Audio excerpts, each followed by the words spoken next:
Good evening, everybody, and welcome to webinar number 80. Tonight is one of our A to Z sessions, so we're looking at the A to Z of social work skills. I'm going to hand over to Siobhan. We're going to get started, and I'm going to put myself on mute.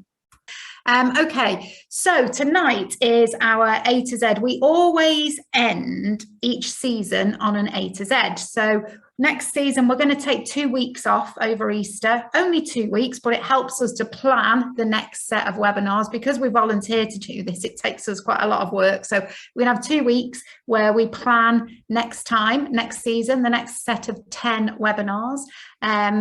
And they are exciting, our plans, but we always like to end each season on an A to Z. If you've been to one of our A to Zs before, you will know what we do is we go through every letter of the alphabet and the team choose their letter. So they've chosen a letter that they want to talk about. I fill in the gaps.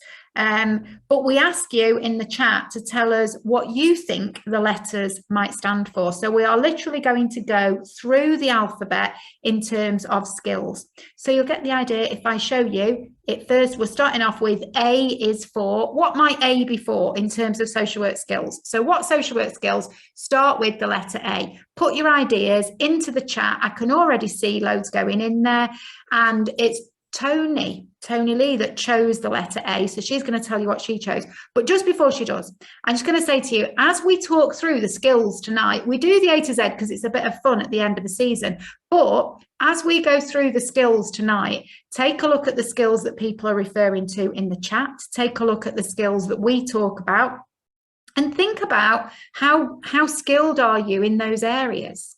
Think about which of these might you want to improve as your skills. Because if you're a student, that's a great way of you going into placement and saying, look, I've thought about the A to Z of social work skills, and these are the ones that I could do with working on during my placement. That shows proactive learning. I use a CPD plan to think about my own professional development. And I know that there are some skills that are coming up tonight that have been on my CPD plan in the past. So let's get started with Tony Lee. Do you want to tell us, Tony Lee, what you took A to B for? Yes, so I took it to be active listening. I noticed, I think Emma Samuel got it. I'm just looking at the wonderful other letters that people have, and I'm just thinking I should have done it on one of those, but autonomy is amazing. But I chose A for active listening because I thought it was an essential part of ensuring practice with clients are anti-oppressive, and you're really getting the true thoughts and feelings of the client, and you're not making your own assumptions. With active listening, you're not only paying attention to the verbal communication, but it's also the non-verbal communication and responding appropriately to it. I noticed personally within my practice, I would often just respond to clients. So they will be telling me things, and because I have in my head an idea of how the assessment needs to take place and certain information that I need to elicit to ensure that, you know, I'm getting accurate information from my assessment, it became more of a tick box exercise. And from deeper reflection, I realized that something I could do to combat this was active listening. It ensures that, you know, you're responding appropriately. You're not just responding out of what you need for your own assessment, but you're responding to what the client is telling you, their story, and you're keeping it very client focused and person centered as well. So that's why I chose active listening. I think it's an essential skill that, you know, we really do need to incorporate within our practice as social workers, because without active listening, you can't truly understand what a client is telling you. You're putting your own assumptions into it, and you're not really taking what they're saying in its true entirety. So yeah, that's why I chose active listening. Thanks, Tony Lee. That's the funny thing, though, isn't it, about listening, about looking at the chat, because everyone comes up with all these things and you think, oh, yes, there's that as well. Oh, yes, there's that as well. And we hadn't thought about that. But actually, in your A of active listening, you brought in anti-oppressive practice and aspects of advocacy. And so I think there's one of the things that's starting to come through in the chat already is how much there are connections between social work skills. They're also connected together, aren't they? So thank you for that, Tony Lee. And then we've got B. Now, Di took the letter B. Let's see what Di thought B was all about in terms of skills. But what do you think? What would you say B is for what in terms of skills that we need. So I'm starting to see things coming through already. I love the idea of balance from Kate there. I think that's great. And breaking barriers there, all of that. So Di, what did you go for the letter B? I went for B is for, what did I go for? B is for boundaries. I don't know, got what it was. I'm so busy reading here on the chat because somebody got it. I was like, I went for B is for boundaries. Should we start again? Did you get so excited, Di? You thought, oh, I like that one. I think I'll change my mind. Boundaries. Yeah, so I just felt that's quite an important skill, really. I think when you're sort of starting out in social work, it's like, when do you switch your laptop off at the end of each day? Are you working evenings or weekends? And I do think it's important to put these boundaries into place, and it's a skill in itself, to have that confidence to sort of protect yourself within these boundaries, and to have that confidence as a newly qualified social worker to sort of say, actually, I need to stop now. You know, it's that work-life balance and everything. But definitely, I think you need to sort of have those boundaries in and learn to develop the skills and the confidence to sort of stick with them, and, you know, for your own well-being, etc. That was me, B for boundaries, and a few people did get it as well in the chat. That's why I was so distracted. Yeah. See, that's why I don't look at the chat when I'm presenting, Di. That's why when you all say to me, you can look at the chat, this, and I'm like, no. But that's great. So, thanks for that, Di. You know what I really like about your explanation around boundaries was that it takes real sort of courage and confidence, actually, to put the boundaries in place, especially early on in your career. But I think you find that it's those people who develop the skills in setting boundaries that thrive in social work. So thank you very much for that, Di.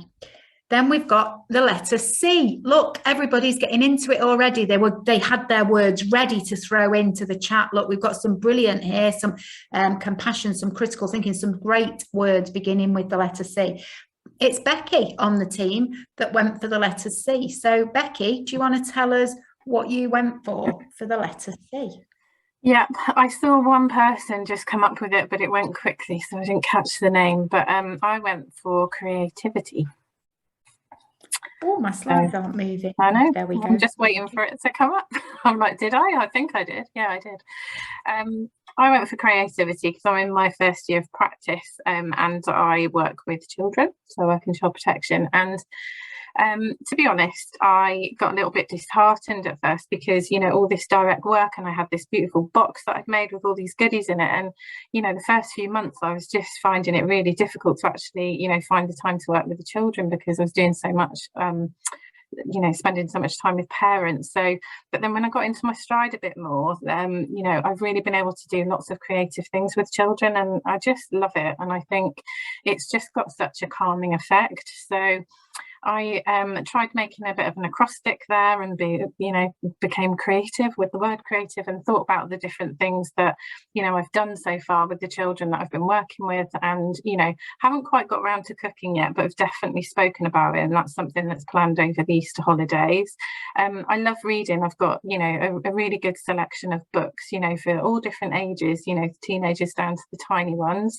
Siobhan might like this. I haven't been able to tell her yet, but the other day I met a little boy for the first time. He's only 2, and his only word to me was cake. And that's all he said to me for about half an hour. But I actually had the Hungry Caterpillar in my bag.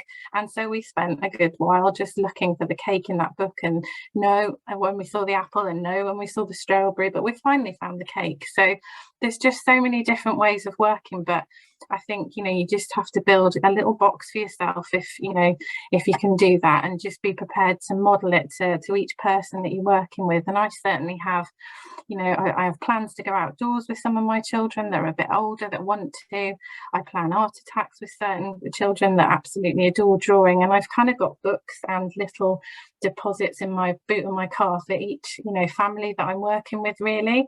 Now, tasty treats I did put down because it is a bit of a classic, isn't it? About, you hear about social workers that are always dragging the kids to McDonald's and stuff like that. But, I haven't done that yet, but I have planned in some different things. And I think sometimes they're important as well, because you've got to listen to the, children and what they're, telling you. And sometimes they find it easier to talk, while slurping a milkshake or something like that. So V for video games as well. I know that's a bit dated and showing my age, but the stuff that I don't know about Minecraft and all the various console games that are going. So sometimes, I'll just have a session. I'll be like, teach me how to play this. And, when you don't really have to use eye contact too much, and, a child thinks that they're teaching a game and usually thrashing me because I'm so rubbish. But yeah, so it's just, sometimes it's definitely not the boring, just kind of questions and answers. That's not how you're going to calm a situation with a child and build trust. So I'm really creative, I think, and I use lots. So the bigger your little toolkit can be, the better, I think. That was me. Thank you, Becky. And you obviously are very creative in that you developed that creative for us there, which gives lots of ideas for people about how to be creative. I think creativity is such an important skill in social work. And yet I find lots of social workers saying to me, oh, I'm not very creative. I'm not very creative. If I ask them to do something or develop something, oh, I'm not very creative. And that worries me, because actually we can all build our creativity in lots of different ways. And you're probably familiar with this, Becky, but I wanted to add it in as a slide that there's this creativity test. It's done with NASA, and it's a test. It's like almost like an IQ test, but it's a test of creativity, and it can be done with anybody, whatever their age. And it goes back to 1968, which is the year I was born. Maybe it's why I always remember George Land's creativity test. And what they found was, amongst 5-year-olds, 98% of 5-year-olds came out as highly creative. And it goes down and down and down. So that in adults, 2% of adults demonstrate high levels of creativity. So what George Land concluded was, non-creative behaviour is learned. We begin our life with creativity, but we learn not to be creative, or we unlearn creativity, or whatever it is. And I think working with children encourages you to be incredibly creative. But I suppose what I want people to take away from this is actually be creative in everything that you do. Whoever you're working with, demonstrate creativity, because it's really important. And it seems to be that the team all went for the letters at the start of the alphabet, doesn't it? So we go on to the letter D. What do people think we have for D? Look, Amanda's putting in diversity. Kate, dynamic, love that. Diversity and difference, determination, developing skills. Oh, look, we've got so many coming up here. Dependable, that's an important one. Dedication, absolutely. Now, it was Kat that chose the letter D. Unfortunately, Kat's not very well tonight, so I'm going to tell you what Kat went for. But Kat went for determination. Kat said that as a newly qualified, well, actually, no, she's completed her ASYE now, isn't she? So as a social worker who's through her first year in practice, she's found that determination is probably one of the most important skills that she's used so far in her social work career, especially when building relationships. So Kat said, we usually come into people's lives in times of crisis, and that can mean that people might not be very trusting, they might be fearful. We may not be very skilled at helping people to engage, I think. So really, we've got to be very determined to work with people. And that was the skill which Kat went for. I know I haven't done it the same justice that Kat would have done, but then Kat's not been able to be here. So we'll move on to the next letter, E. Again, team member went for this. Chris chose the letter E. So Chris, do you want to tell us what you've got for the letter E? Look, we've got loads going on here. We've got engage, we've got ethics, equality, but we have got the one that you went for has come up quite a lot, Chris. So do you want to tell us what you went for, Chris? I'm really pleased because I went for empathy. And, often you wouldn't really think of empathy as being a skill. It's I suppose, often thought of as more of a feeling, but actually I think you have to sometimes really work at being empathetic with people, and it takes practice to really understand what they're going through, particularly if you're working with a client group that you haven't been a part of. So I work with older people, and obviously I'm not in that client group, so although I'm heading that way, but actually, you know, for me to be empathetic with them and to really understand what it is that they're going through, it takes a lot of thought and a lot of reflection and a lot of time. And sometimes if we're maybe tired, or you know, we've got lots of different things coming at us, it can be quite difficult to be sort of switching on and off between different people, and to actually be empathetic and to really think, okay, how does that person really feel, what's really going on for them, and just to give it the time and the headspace that it deserves. So I think it is very much a skill, and one that needs lots of practice and a desire and a willingness to practice it. So that's me, short and sweet. Yeah. Thanks, Chris. I think you're right. It takes a real desire. You really need to be able to do. You really need to want to. I was just going to say, you have to want to do it, I think. Yeah, you got to want to. Yeah. And I think that's the same for lots of these skills, isn't it? You've got to value that skill to want to work at it, to think, you know, this is something I need to work on. You've got to value it. And so that's why we're asking people, what do you think is the skill in this area? So thank you for that, Chris. So then we're going to go on to the first letter that was left over, that's been left for me to think about. So F is the next letter. What, I'm not looking at the chat now because I'm going to be talking, so you go ahead, fire into the chat whatever you think is the skill that begins with the letter F. And I don't know if any of you have got the same skill that I've come up with, or whether you've got different skills. There'll be loads of them, I'm sure, that begin with the letter F, but I went for feedback. I think there's an art to feedback. It's a real skill, but it's actually a different kind of skill on different levels. You need to be skilled in giving feedback to people. You need to be skilled in gathering feedback from people.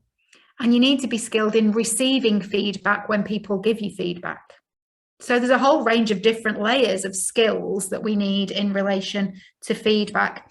I put together this grid here that I thought might be helpful to you, and maybe when Di and Kultuma send the resources out at the weekend, they might be able to pick out some aspects of this grid, because it's too big for us to go through completely tonight.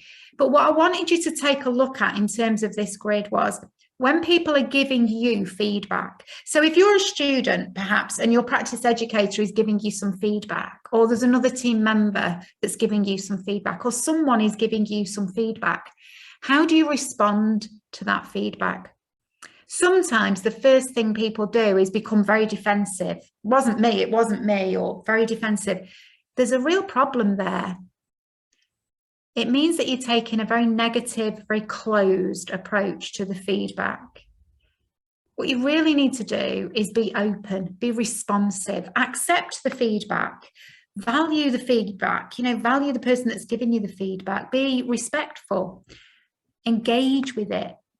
Be thoughtful about it, show your active listening, that Tony's talked about, and be sincere. If you look at that, actually, what's in the positive, open approach to feedback, all of those things are skills in social work.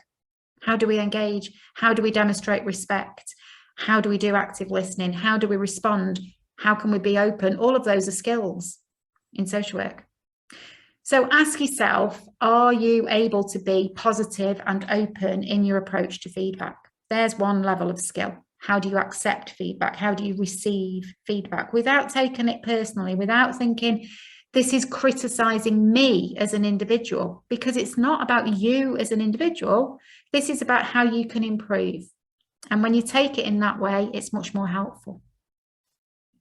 But then the other thing that I thought might be helpful to people tonight is lots of you that come to these sessions are students, I know, and as students or as newly qualified workers, you will be asked on placement to gather feedback. You will need to include feedback from others in your portfolio. And sometimes that can be really difficult to gather, especially to do it in a creative way. Becky's talked to us about the importance of creativity. How do you gather feedback? in a way that's not just giving someone a form to fill in. How do you do that? I think feed forward is really helpful. So this is an idea from the world of business. It comes from Marshall Goldsmith, who's like a big writer around leadership and management, who says that feedback is problematic because it's always about looking back and it can shut down our mental dashboards. Whereas if we look for feed forward, that's different. It's much more likely to open up our thinking. Feed forward is all about the future. It's gathering things about what you can do to improve. So what you could do, instead of asking people for feedback, because sometimes what you get is a bit like, you can't write about it, you can't reflect on it, because it'll just be, oh yeah, you're really nice, or you were very good at that, or it doesn't tell you anything that you can reflect on or write about. So instead of doing that, say to them, look, I'd really like to improve my assessment skills. Can you give me 3 ideas on how I might do that?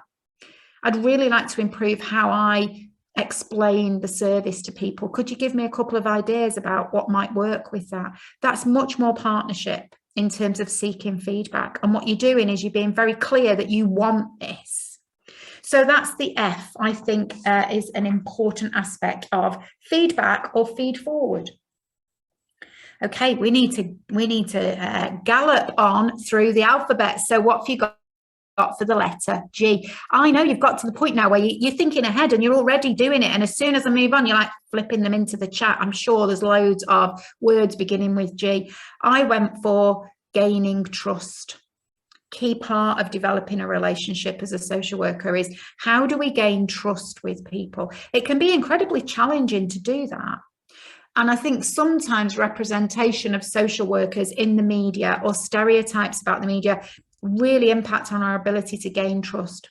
People think we're going to come in, steal children, put people into homes. You know, that's what they think. And so they've got this kind of view, a negative view, and we're already trying to work against that when gaining trust. Sometimes the nature of our role and the things that we have to do can impact. So I suppose the question to you is, how do you go about gaining trust when you're creating relationships? H. What's that stand for? Or H, I don't know how people say it. H, I say. But what's the letter H stand for? For me, I've gone for a bit of alliteration here. I've gone for a double H. I've gone for holding hope. I think this is one of the most important things that we can do as social workers, is hold hope for people. We don't talk about it enough in UK-based social work. They're very hot on it in American social work. They talk a lot about hopeful approaches to social work. Clark and Hoffler, they argued that social workers should and can lay the claim to be the profession of hope. And the picture on the screen is because they describe social workers as the holders of hope for individuals, and in many ways as holding hope for society as a whole. They say that social workers should dispense hope in the way that doctors might dispense medication or a judge might dispense justice. So we should be dispensing hope. How are you doing that? How good are you at holding hope for other people and at holding hope for yourself? There's 2 types of hope, according to Clark. There's personal hope. There's professional hope. Some people talk about, you know, are you an optimist or a pessimist? And that's about your personal hope, which is embedded in the wider social context. But I think this is the difference with social work is, you know, when they say, are you a glass half full or half empty kind of person? Doesn't matter. Whether you see it as half full or half empty, as a social worker, you should see it as refillable. That's the most important aspect, is hope for the future. Professional hope is embedded in our professional value base and a belief in the possibility of change. So we really need to hold on to hope for change for everybody. In Share, the book Share, we worked together, Joe Finch, Prosper Tedham and I, to really try and build a model for social work that was based around being hopeful. And so being hopeful in social work is about a positive outlook, understanding the reality of oppression and how people might communicate their experiences of it, a belief in the possibility of change, a commitment to good quality relationships, supporting people to feel a sense of belonging. an awareness of the dynamic nature of hope, an ability to imagine a different way, and skills in supporting people to develop goals and look to the future. Again, what I'm trying to do here is show you how holding hope as a single skill breaks down into a number of other skills. That's the thing about skills. It's like spaghetti. There's so much of it, and they're all connected in different ways. Sometimes in contemporary social work, holding hope is really difficult, and you've got to create hope for yourself. So hold on to hope. It's really important. Aspects around things like moral injury are really impacting on hope for the profession at the moment, and we're going to revisit that in our next season of webinars because we know how important it is. But we're going to go on to the next letter, the letter I. And this time, Kai took this letter. So Kai, do you want to tell us what you went for? I don't know what's going on in the chat. I don't know if people have got your skill in the chat yet, or if there's lots of other words beginning with I. But go on, Kai, tell us what you went for. Yeah, I think a few people have got it. I've seen it popping up. I've sort of forgotten what I was going to say because I got a bit distracted ever since Becky mentioned cake. I've just been thinking about that ever since. But I think, yeah, really I chose integrity because it's something that my lecturers talk about quite a lot and something that's important to me. At first I was sort of a bit unsure if integrity really came under a skill, but I had a quick Google and it turns out that it is, and it's one that's quite valued across all sorts of professions really. But for me in social work, integrity is sort of all about staying true to yourself and remembering why you're in the profession or why you got into the profession in the first place. It's obviously very easy for me to say as a first year student, but it's all about sort of, you don't want to lose that fire in your belly for making change. And I think maintaining integrity can be pretty difficult because, I don't know, sometimes it might mean speaking out or whistleblowing against practices that you don't think are ethical or don't align with the professional standards or whatever. It also means you might have to do something like turning down a job or leaving a job. For example, if a company, if they had like an anti-oppressive statement that you didn't think was sufficient, or if they didn't have one at all or something like that. So it's not always easy or comfortable, but I think integrity allows you to stay true to yourself. And I think if you maintain your integrity, you can advocate for people at a higher standard and just work in a way that you can be proud of ultimately.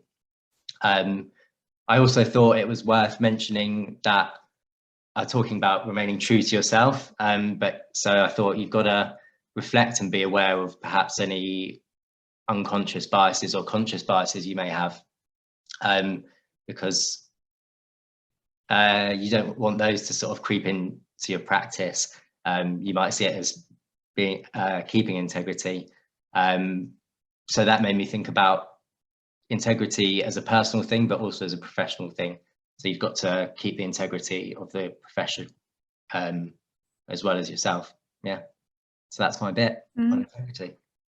Thank you, Kai. Like that. I also like what you said about honesty and honour. I think that's really important. And I think in your reflection there about the skill and why you chose that skill, you showed that complexity of every single skill in social work and the way we can see it personally, professionally, all of that. You know, there's so much, I think, complexity to each of these skills that we're picking out and running through really quickly. So thank you for your I. We're going to go on to the letter J. And J is, I don't know what you've got going on in the chat for the letter J, but for J, we went for joint working.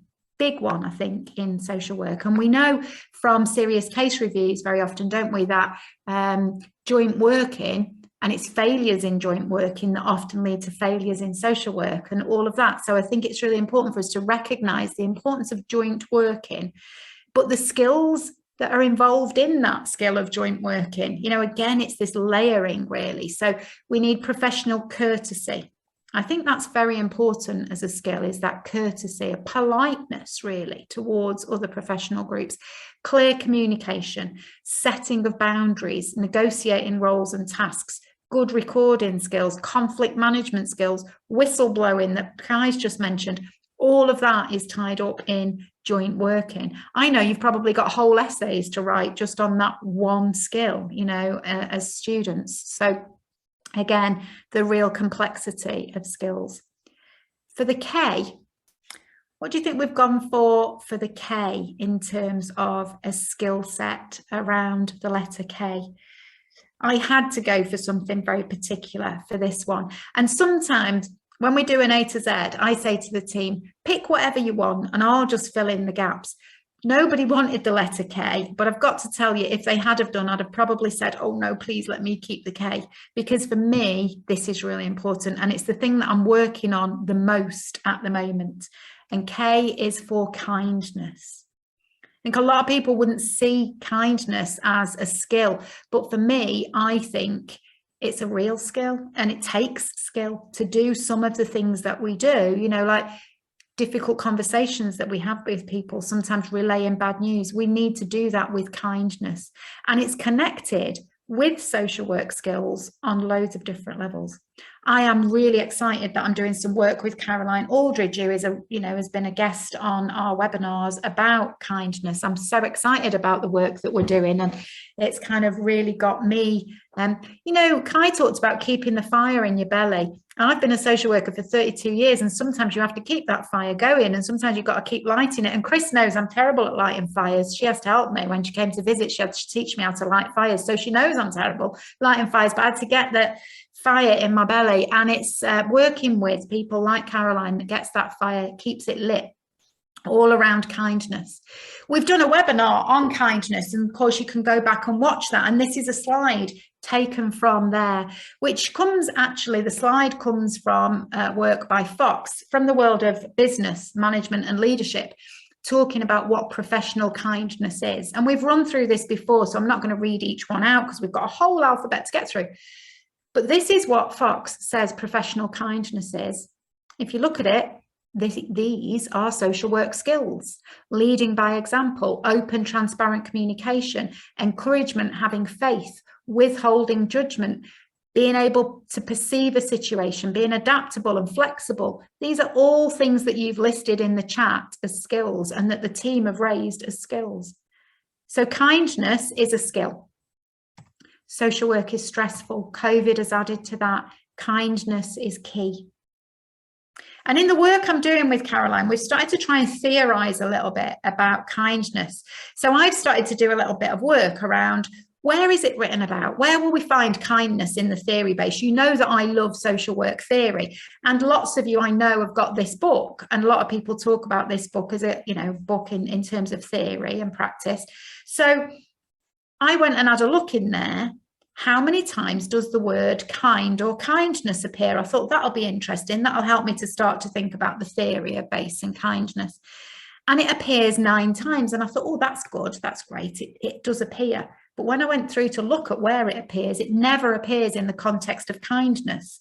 It's about this kind of theory, this kind of structure, this type of thing, not the context of kindness. At first, I reflected and I thought, oh, that's awful. But then I thought, well, do you know what? That is just my writing about other people's theories. So it's not about me. It's not there in the theory base. Then I started to look in other places, other books.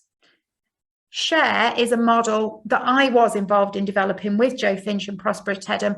And when I looked in there, I felt much better, because the word kindness appears there 44 times, mostly in the context of kindness. Once in the context of kinder transport, which is interesting, isn't it, when you think about what's been happening recently and what we've been looking at recently.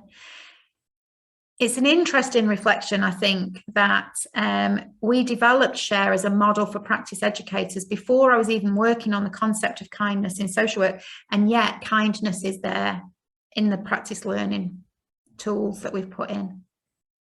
But you'll find kindness mostly in books like these, books written by people with a lived and living experiences of service delivery and social work. That's where kindness lies, because people receiving social work intervention know how important kindness is. In our webinar last week, we looked at care experience social workers, didn't we? And we referred to this book, Insiders, Outsiders, due for publication. I've said next month, but it will be late April, I think, or, you know, towards the end of this month. This is an anthology of care experienced social workers. Can't even tell you the number of times that kindness appears in here, loads of times. I think 18 times it comes up as a word in the narratives shared here. And this is taken from the introduction that I wrote in the book. It says, I've literally been hunting for the word kindness, because I have everywhere. Everything I look at, I'm looking for the word kind, but you will find kindness here. I found it. I found it in that book. The word appears in the narratives 18 times. That is what insider experience provides. What matters is sometimes really difficult to measure. And unfortunately, I think we've allowed the focus in social work to move towards what is easy to measure. Love and kindness really matter, but they're difficult to quantify and to process in data. This anthology that I know lots of you have pre-ordered, but this anthology shows how kindness impacts on people's lives and how it can, in fact, be a life and death matter for people. So kindness is a key skill. Bless you, Kai. That was kind, you see, wasn't it? I saw you sneeze. So there was my kindness in action. And then Elle takes us into connected to kindness. L is for love. How do we demonstrate professional love? This is taken from a blog that I wrote 2019 before COVID about the importance of demonstrating love in social work. And we've referred to this in our love webinar that we did. Showing love is all about creating human connections, devoting time and attention to people, valuing and celebrating difference as well as similarities, listening, but I mean really listening, honest and open communication, trying to understand something from the perspective of another person, acknowledging all the different types of love in a person's life and building on it, understanding that conflict does occur in all relationships, and it's sometimes a good thing. Conflict can be cathartic in love. It can highlight where there might be problems and it helps us to overcome them. Action. Love isn't demonstrated through what you say, it's mostly what you do. And it's not something to be commoditized and measured and tick boxed. But love really matters. Just ask people with care experience. The Care Experience Conference, the top 10 messages from care experienced people like Paul Yusuf McCormack there. Number one, we need more love in the care system, including displays of positive physical affection. Our very own, my slides aren't moving again, our very own David was on the love panel of the Scottish Care Review. Last week, when Dave spoke towards the end of the webinar, you could literally feel the love. Even though it was a virtual event, you could literally feel the love. So this taken from Winnie the Pooh, how do you spell love? You don't spell it, you feel it. And that's the thing in social work. So we're galloping through the alphabet, we'll come to the letter M. And it was Kelly that chose the letter M. Kelly, do you want to tell us what you went for with the letter M? I don't know what's going on in the chat and if other people have got it in the M, but what did you go for? Yeah, so letter M for me is for motivation. And I'm looking in the chat and I can see that I don't think anybody's got it, but really good suggestions. And I almost considered changing my mind as well. Chris is nodding at me, so somebody's got it. Fantastic. So for me, the reason that I chose motivation even, is because it's really important that you find out what a person's motivation is. So the way I kind of thought about it was, if you're working with a person, you can approach something one of two ways. You can kind of figure out what it is as a worker you want to do and what the point of that meeting is and what you want to get out of it. that's important, but also figuring out the other person's motivation. So that might be, you know, similar to what Siobhan's already said, that might be what's their motivation to change, how are they feeling about the situation, that kind of thing. So kind of about using your skills to tap into that person's motivation, maybe using a bit of motivational interviewing, kind of how are they feeling, similar to what Tony Lee said about reflecting, like active listening, reflecting back. How do you make sure that you measure or that you can evidence all of the outcomes? So it's not just like this meeting is about this and that's it. Kind of what about those soft outcomes? What about those things that you can't really measure? What is it that needs to change? You know, how do you elicit some kind of change? How do you help people to recognize that maybe what's going on isn't great without, you know, telling them this isn't great? Because like, how well do we respond to that? So kind of using your skills to help promote change, using your skills to help agree goals, kind of to how to refocus what you're looking at, how to do that. So kind of using all those skills, and have got a really, really good book, which I'll pop in the chat, and I'll get the guys to send around on the resources. But yeah, kind of making sure it's not all about you and what your organisation wants, making sure that it's about what that person wants and what that person needs, not just directed by you. So that for me was M for motivation. Fabulous, thank you. Thanks for that, Kelly. So we're going to power on through into the rest of the alphabet. N. I don't know what people are going for in N. This was one that no one on the team claimed, so I went for it and I thought, what am I going to go for here? And then I realised, okay, I expected the C to be communication, and it wasn't. It was creativity, which is really important. But I thought we need to refer to communication somehow in skills. Of course, Tony Lee went for active listening, which is an aspect of communication. But I thought, let's throw into the N, non-verbal communication.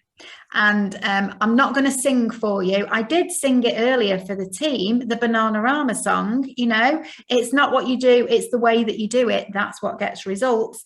That's the bit about the non-verbal stuff. It's the way that we do it, isn't it, that really matters, and being clear about the impact of non-verbal communication.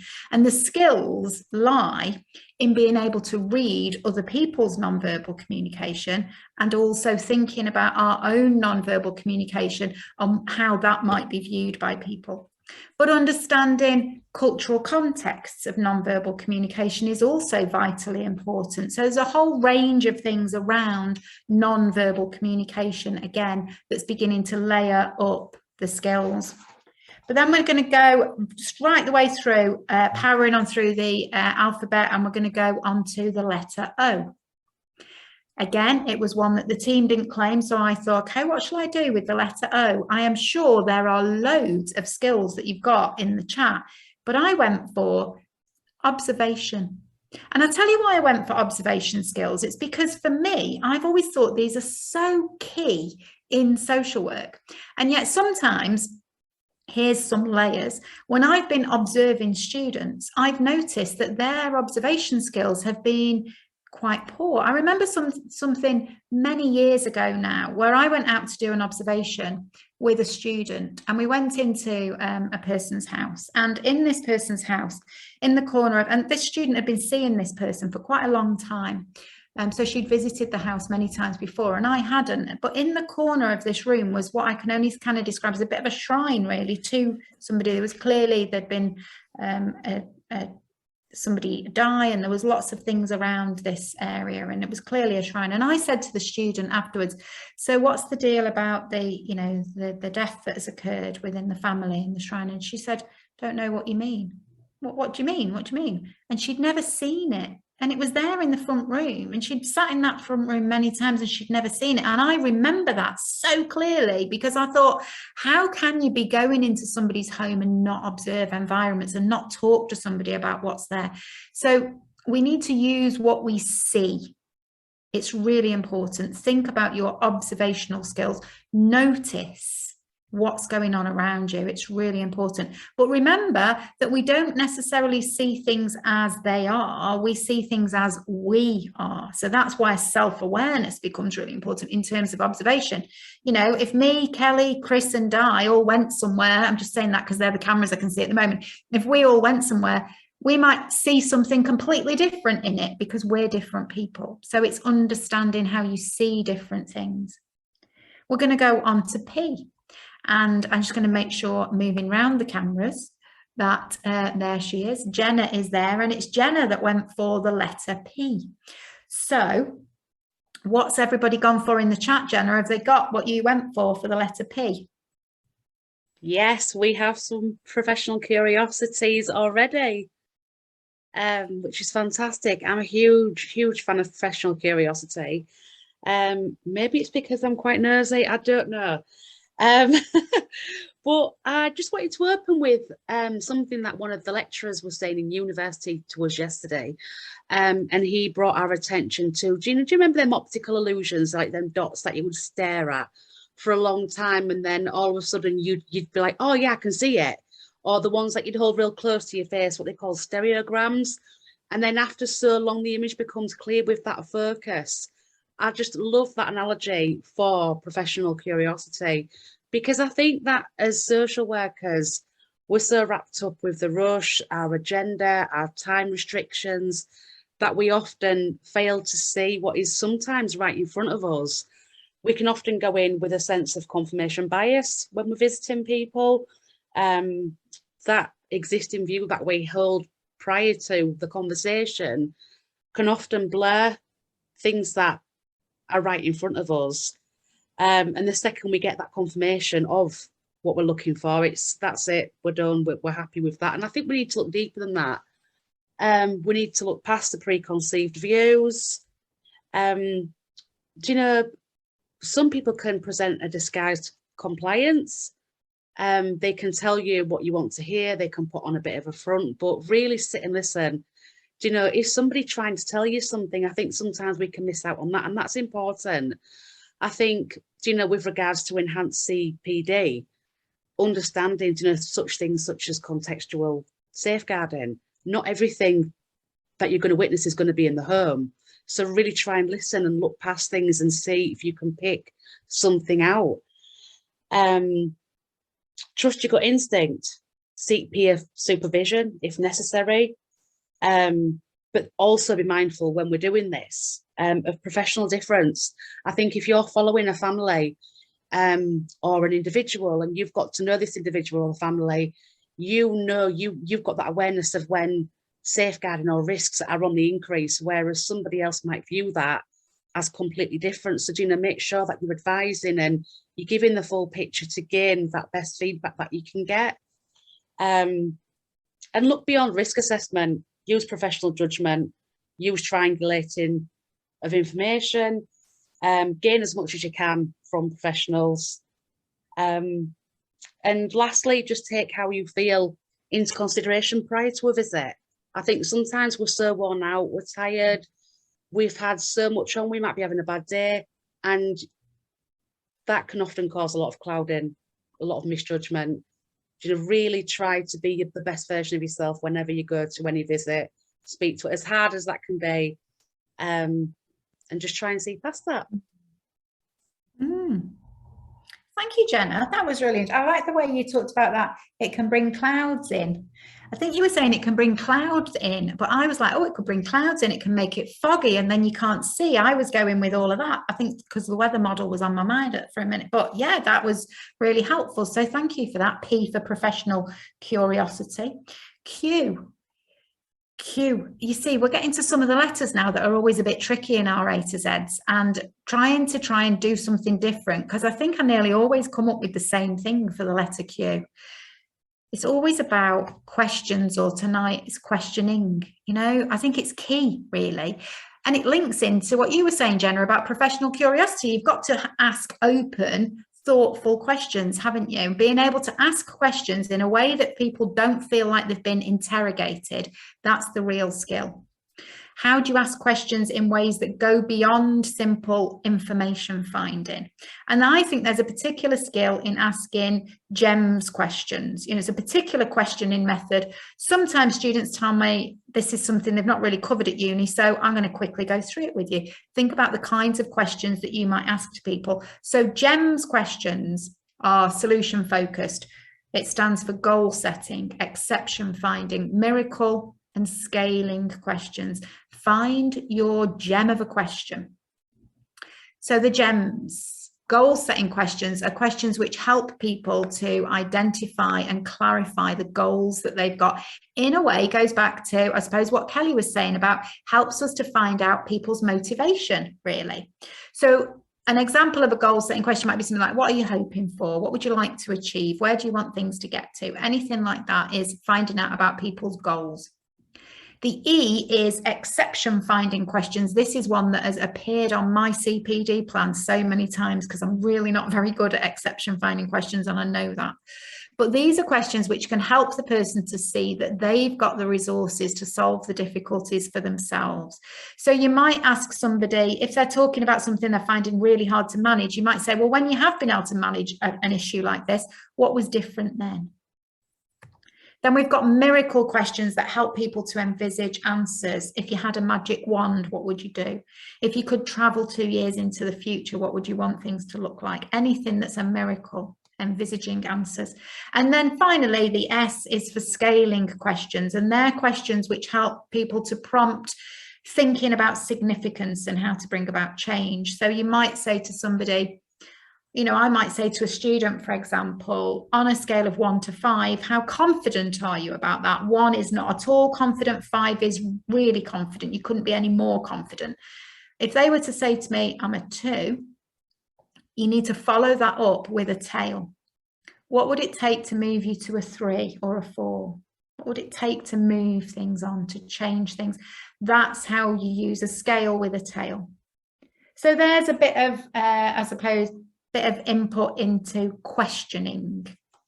After the Q comes the R, and that's over to Dave, who chose the letter R.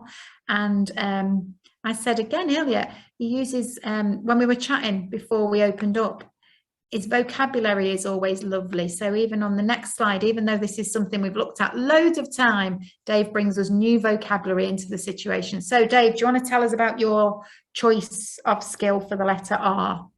Yep. So people straight in the chat with reflection. So yeah, would you hit the next slide of us? Yeah, there we go. So I'll just read this real quick. Through reflection, we enhance our practice, our values, and ourselves. By dissecting our opinions, assumptions, and actions on a regular basis, we can empower ourselves to be a stronger ally to those we work alongside, while augmenting and evolving the self until we become an even better version of the social worker we are.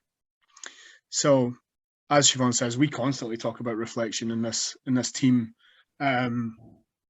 Reflection is really powerful. It can be really uncomfortable, but I think it's important to put yourself through it because, as Kai was saying earlier, you've got to be aware of any bias that's coming through. It's really easy to pick up bias, to make relationships that make their way into your decisions, and you think you're making the right decision when it could be quite an unfair one, or you think you're making the right decision but it's actually quite disempowering because you've not considered certain aspects of it.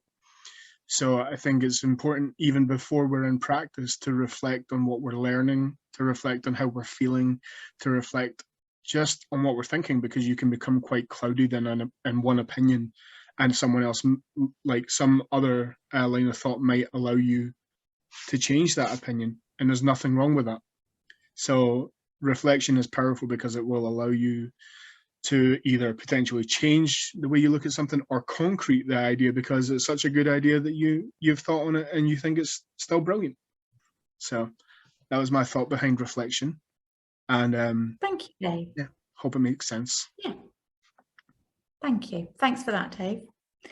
We're going to storm on through to the letter S, and Kultuma went for the letter S. So Kultuma, do you want to tell us what you went for with S? I don't know if you can see the chat and whether other people have got it, but would you like to take us into your skill for S? Yep. So the skill that I chose, Rue, I'm sorry if I've pronounced your name wrong, but I think Rue got it first, and it is self-care. And the reason I've chosen self-care is because social work is really demanding, and you do need to look after yourself before you can look after the families and the individuals that you are working with. And I think self-care, it's like the safety announcement when you're going on holiday and you're on the aeroplane and they're saying, you know, if the oxygen masks are deployed, make sure you put your own on first before you help others. And I think that's what self-care in social work is like. And I don't mean self-care in the sense of, you know, putting your feet up and having a mask on. That's important as well. But I think sometimes in social work, people forget that as a social worker, you also experience secondary or vicarious trauma from working with the children and the families, and that can have an impact on your emotions as well. And I've learned this the hard way. I had a really tough day on placement one day, and it was after hours, and I was at home on my own, and there was nobody that I could have spoken to. And I didn't want to ring my manager or my practice supervisor because I thought it's after hours. But sometimes you need that self-care, and it's okay to pick up the phone after hours and just say, look, I've had a tough time. I really need to talk about it to somebody. And I'm coming at self-care from that angle of the trauma that social workers can experience on a secondary level. But it's still trauma for us, and it impacts us, and we bring that trauma into our personal lives. And it's something that I think we really need to be mindful of. And I think regardless of whether you're working with children or adults, you experience it and it affects you because, you know, you have children in your home, you have elderly in your family, and you can't help but just relate it to your nearest and dearest. And, you know, it's something that we all need to learn to manage, especially as social workers. Yeah, thank you. Thank you very much for that, Kultuma. And now go and do some self-care because you need to go prepare some food and break your fast. So thank you very much for that. Your self-care, I think, such an important skill. So thank you for sharing your reflections on that with us. Thank you, Kultuma. So T, I'm not going to give you very long in the chat because we really need to move on through and get through the alphabet. But T, I went for time management. I think it's such an important skill. We've got to constantly work on it through our career, and there might be lots of different strategies that you can use for time management. We think this is such an important skill that we're actually going to do a whole webinar on it in the next season. So we've got how to work on our time management skills, because all of us know that we need to do that. One thing that I think is really helpful, and Chris was like, what's this about then, when we were chatting earlier, but lots of people use to-do lists. I use to-do lists. I love them. It's very, very satisfying when you can cross. I don't know, some people tick, I cross it out, and sometimes I even scribble over the top as well if I'm feeling particularly great that I've done something. I love to get rid of things off my to-do list. But then I don't know if you've used ever a to-don't list. But somebody said this to me and it's worked brilliantly, because sometimes when I am so busy and I can't fit everything in, there are things that I do. I'm not very good at saying no. So a to-don't list is the stuff I shouldn't be doing and shouldn't be using my time for, and keeping a list of don't do that has been really helpful to me, actually. So to do and to don't can be really helpful as listing. So we'll be doing a full webinar on that next season. Now, it's the final one that comes from a team member. And if I'm correct in this, I think when we do our WhatsApp chat about who's going to do what, I think this is the first letter that went, actually. And it was Brett that went with this one. I don't know if people have got it in the chat, Brett. I'm not expecting that they will. But for me... No, I don't see anything yet. No, you see, I thought it was key when you said it, because this has been on my CPD list so many times and I'm putting it straight back on again after the conversations that we've had. So go on, Brett, go ahead and tell us what your skill is for you. So my skill for you is using silence, because this is something I struggle with quite a bit. I'm conscious of time as well, so I'll try and fly through this. So silence can feel uncomfortable and really unnatural. We've probably all experienced uncomfortable or awkward silences, even when we're good friends. Suddenly nobody knows what to say and your mind's a whirring trying to find words to fill that silence. But silence encourages a person to explore themselves and reinforces what person-centered practice is all about. So a person might look to us and we could use silence to reflect back to them, in effect saying, no, you look yourself. I'm not the expert on you, you are. And that links clearly to unconditional positive regard, is trusting that a person can find their own way. Body language, the body language you use within that silence makes all the difference. If you're sat with your arms folded and RBF, which is my default face, it's going to make the silence uneasy. So you want an open posture and a warm, accepting smile. Silence gives the person autonomy and lets them set the pace of the session. If we jump in and ask a question or try and fill the silence, we would be setting the tempo of the session and leading the person somewhere else and possibly miss a key aspect of their life. Silence can enable you to collect your own thoughts and feelings and to process what the person is saying. There may be times when they will bring something and you need a moment or two to understand what that is. So silence is a great place to do that. And it can also be used as a natural ending to a discussion. Maybe the person has reached the natural end of the particular part of the discussion and wishes to move on, and a little bit of a silence allows them space for reflection and composure. Silence gives the person time to make connections, to find words or feelings that they are looking for. This may be the first time that they're really putting names to the feelings and they're trying to find the words to describe that. And a silence gives them the time to really look and find the words so they can share that with you. And it may well be that the weight of the conversation is emotionally heavy. They might be crying, and silence allows a space for those emotions to be felt and fully processed. And just as we sometimes need a little silence to collect our thoughts and to understand what is going on, the same is true for the person. Silence gives them time to get everything in order. And we speak about different tones of voice and different tones in language, but silence also has different tones.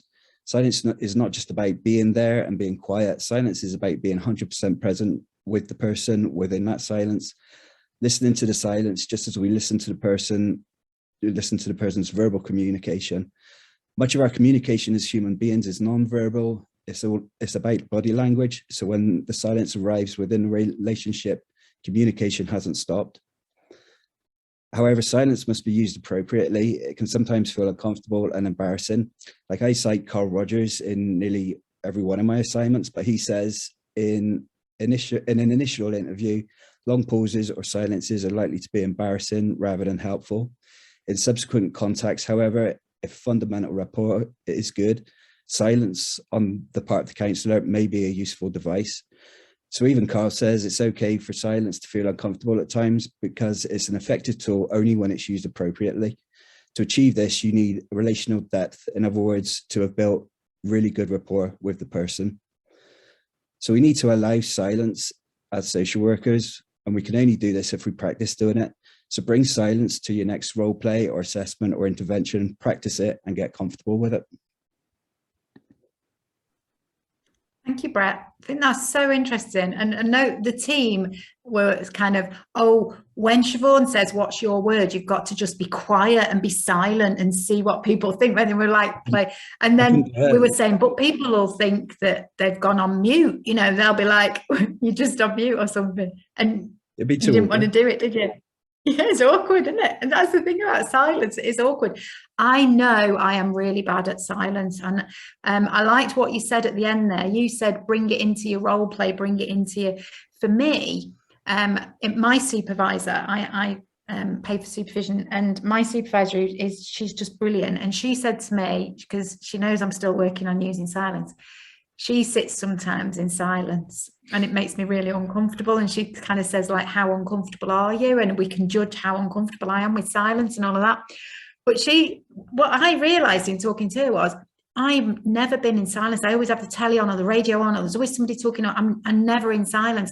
And so one of the things I started to practice was just doing things in silence. And it's actually really helped me. So I don't put the radio, I might wash up without the radio on or something like that, just so that I'm not always got noise around me, and that's been really helpful for me, just feeling more comfortable with silence. But I think it is really important, and you're right, it could be such a good communication tool, but also awkward, and it's a real skill how to use it. So thank you for that, Brett. And the final couple of letters, we're going to whiz through them. V, I went for, there's lots of things that could begin with V, but I went for valuing people. Key skill.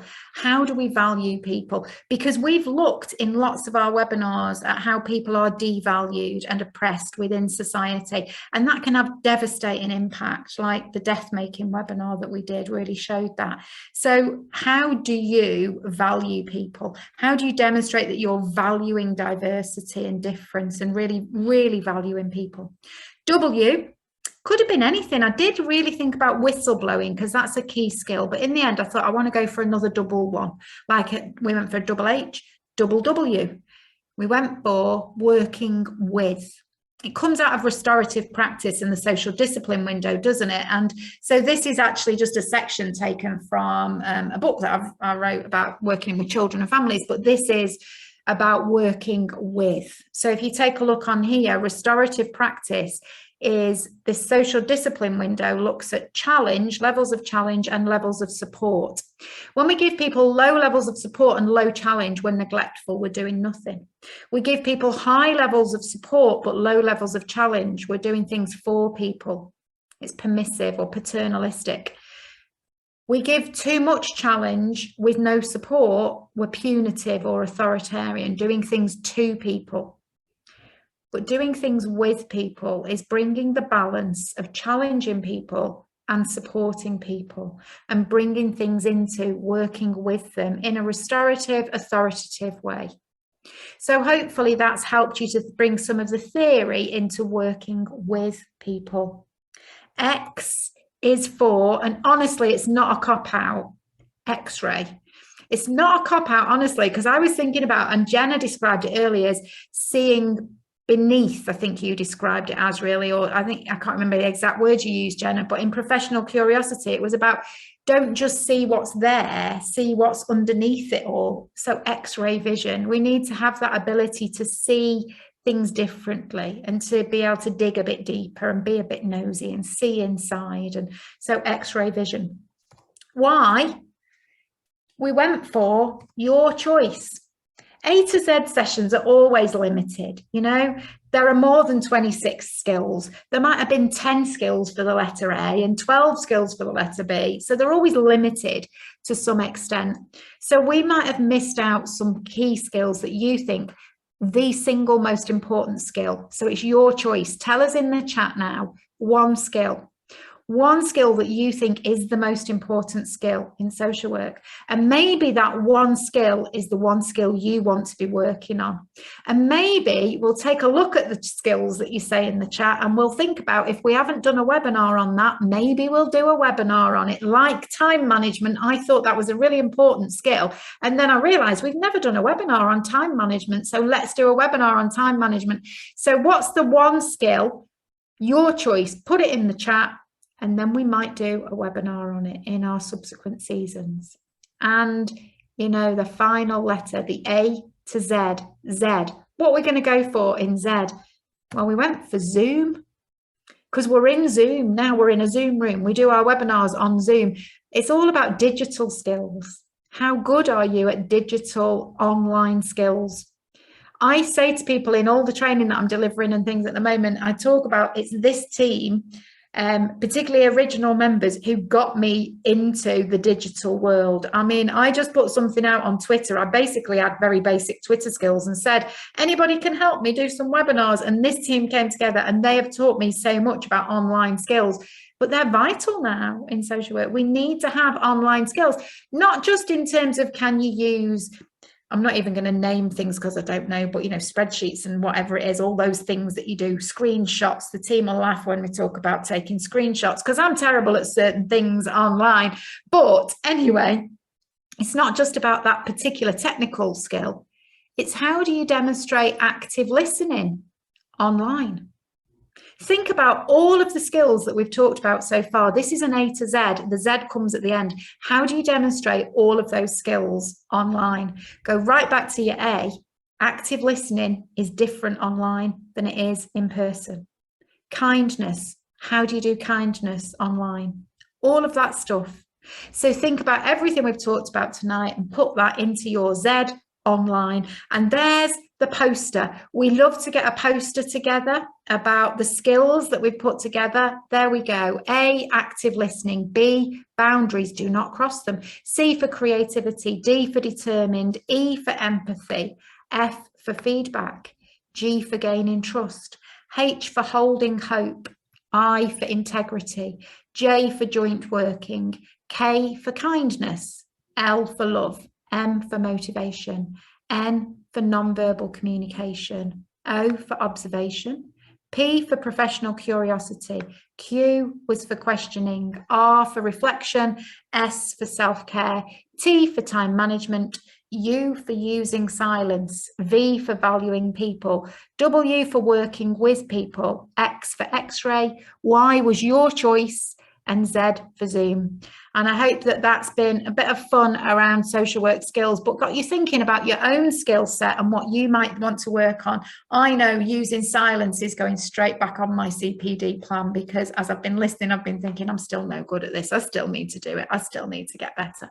So think about the skills, and hopefully you will join us when we're back. We're going to have 2 weeks off. We're back on the 27th of April, and we've got a guest-led webinar looking at different perspectives in addiction in social work. So have a great couple of weeks, and we'll see you 27th of April. Good night, everybody.